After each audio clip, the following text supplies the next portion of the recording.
Have you ever flown in an aircraft before? It's so fascinating, right? A metal body carrying the loads of hundreds of people and then being able to transport and fly them from one part of the globe to another. It's pure amazing science. But let me tell you a fun fact. 90% of the flying is done in autopilot. And if you don't know yet, autopilot is an automated system in an aircraft that controls how an aircraft should fly, just like self-driving car. Isn't it amazing?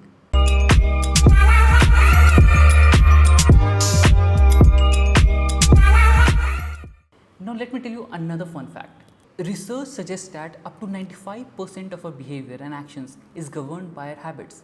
That means we hardly have any control over what we do and how we do things. In fact, most of our emotional responses fall into this category. We are simply unaware of why we are reacting in a certain way, how we are reacting to certain things, and this is why it's so much important for us to be able to master our own emotions. And in this video, I'm going to help you master your own emotions, to be able to understand your own emotions and then work on them in a much better, in a much clarified manner.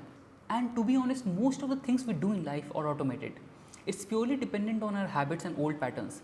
And this is our brain's way of making sure it doesn't have to make efforts in doing the same things over and over again.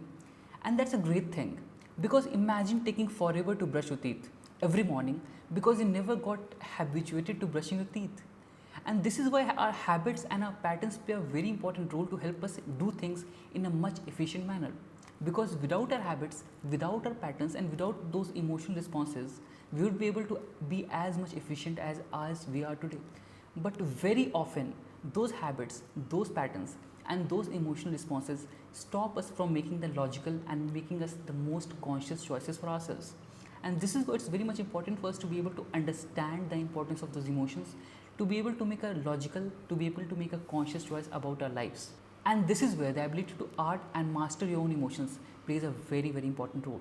Because when you let your emotions and patterns make decisions for you, you'd keep falling for the same relationship over and over again. You'd keep making the same mistakes over and over again. And even if you want to try way too hard to be able to change those patterns, to be able to work upon those certain habits, it would become very hard to be able to change them. And this is why understanding, awareness, and working upon those things would play a very important role to work on those particular mistakes, so that you never repeat the same thing over and over again. So in this video, I am going to share with you some very important tips to be able to help you master your own emotions. The first tip is to keep a tab of your emotions in your day-to-day life. And it's very much important to inculcate this habit in your day-to-day life, in your everyday life. So if you wake up stressed and anxious, write it down.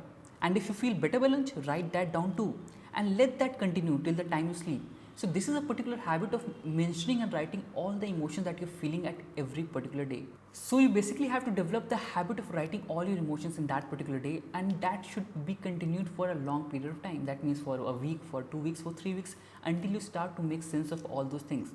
And in the next point, I'll explain you why is it so much important. So the second step should be to connect those dots. Now that you have been writing that emotions down for the last 5 days, 10 days or 15 days, all you need to do right now is to connect those simple dots. So basically, once you get time, try to connect the dots between your activity and your emotions. Ask yourself these questions. Why did I wake up so cranky? Or what did I do to feel good about it?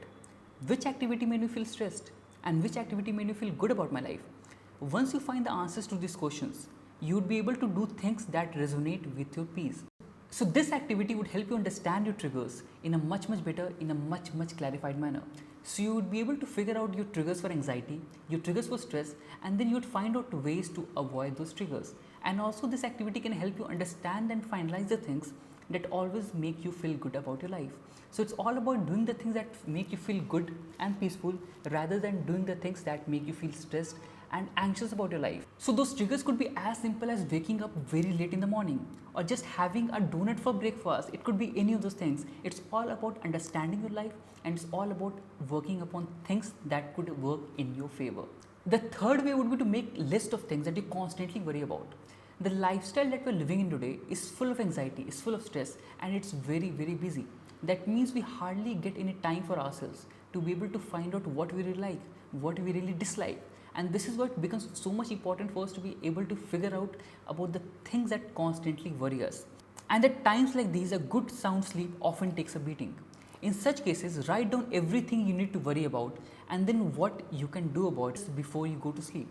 And when you do that, every time a negative thought starts breeding in your head, you can remind yourself that it has been taken care of.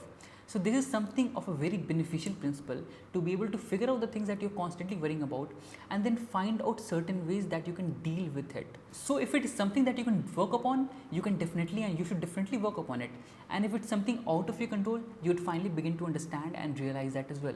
So writing things down and to be able to figure out things of your life and to be able to focus on the small things would definitely help you a lot.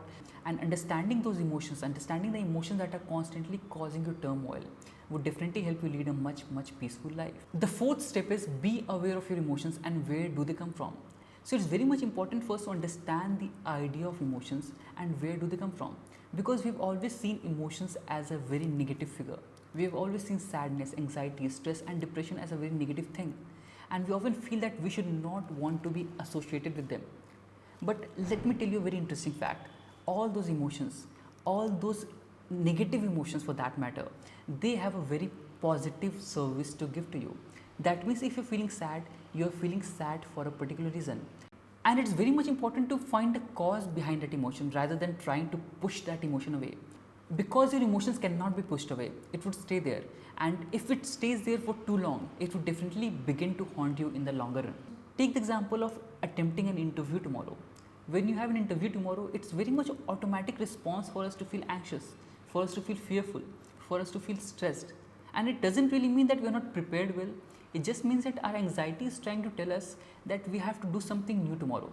It's something that we haven't attempted that interview before and we're just scared and we're just fearful of what is going to happen next. So basically your fear and anxiety is trying to tell you that you're getting into the uncertainty mode, and it's important for you to understand that and to be able to work upon that, because the moment you start understanding your anxiety, you'll be able to prepare even better for the interview and then you would do a good job at it.